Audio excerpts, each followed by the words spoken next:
Every morning, just after sunrise, Maggie Willis would stop by Joe's Cafe on the corner of 8th and Main. She'd pick up a black coffee and 2 warm croissants, one for herself and one for the old man who sat, rain or shine, on the bench outside the library across the street. His name was Henry. He never asked for anything. He barely spoke, but his eyes always met hers with a quiet, surprised gratitude, as if he couldn't believe someone still saw him. Maggie didn't tell anyone about the small notes she sometimes slipped into the croissant bag, scribbled with quotes from books she loved, or simple messages like, "You matter," or "I see you." But word got out anyway. Her coworkers at the ad agency would chuckle when she came in a few minutes late, still dusting croissant flakes from her coat. Feeding the king of the sidewalk again, one of them, Bryce, sneered one morning. "You do know he's probably a junkie, right? That or just crazy." Maggie bit her tongue. It wasn't the first time. They said he smelled, that he was a stain on the block, that her pity was misplaced. They didn't see the way Henry sat up straighter after she handed him his breakfast. They didn't notice how, over time, he began to wear the knit scarf she left on cold mornings, or how he tucked her notes into his jacket like precious things. What they couldn't see was how Maggie's kindness filled a space in her own life, too. Her father, a veteran, had spiraled into silence before dying alone in a VA hospital. Maggie had never found the right way to reach him. But with Henry, she could. The ridicule only grew worse when Maggie was nominated for a citywide Rising Innovator Award in marketing. Bryce, clearly irritated, muttered something at the office party about how the judges must not have known she spent her mornings playing fairy godmother to a vagrant. Others laughed.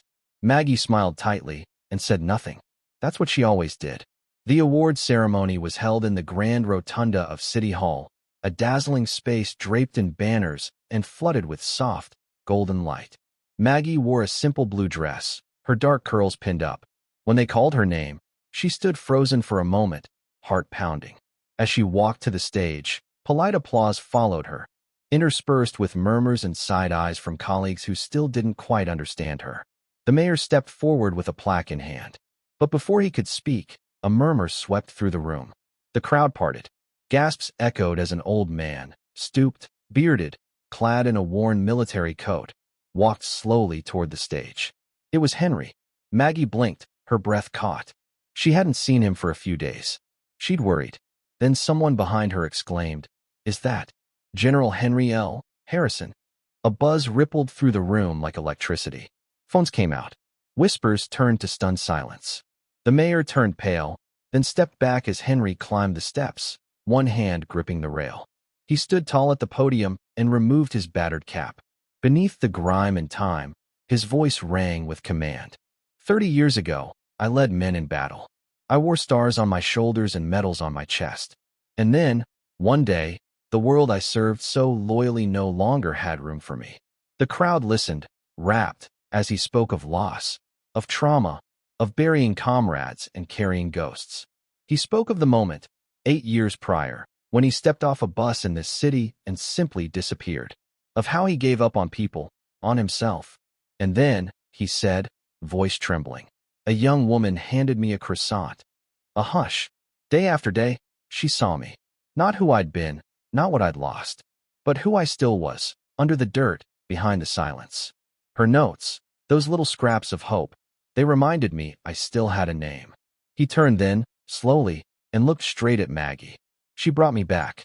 Tears blurred Maggie's eyes. Her hands shook. But Henry wasn't done. I contacted some old friends, he said. Men and women I once led. They're here tonight.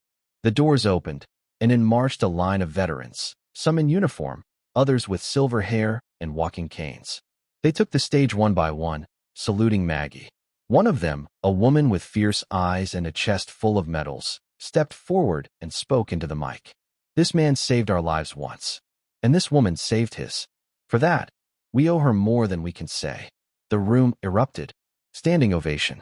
People who'd once rolled their eyes at Maggie were now wiping tears from theirs. Bryce sat stiffly, jaw slack, hands unmoving.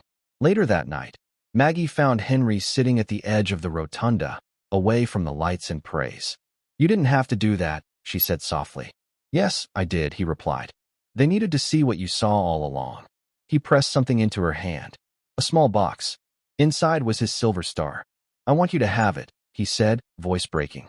Maggie tried to refuse, but he closed her hand around it gently. You reminded me that I was still worthy of honor, that I was still human. Word spread fast. The local news ran the story, dubbing it the croissant connection. Soon, more people began noticing those who lived in the margins. Care packages appeared beside benches. Schools invited veterans to speak. And every morning, a few more people joined Maggie with coffee and pastries in hand. As for Henry, he moved into a quiet apartment provided by a local veterans fund.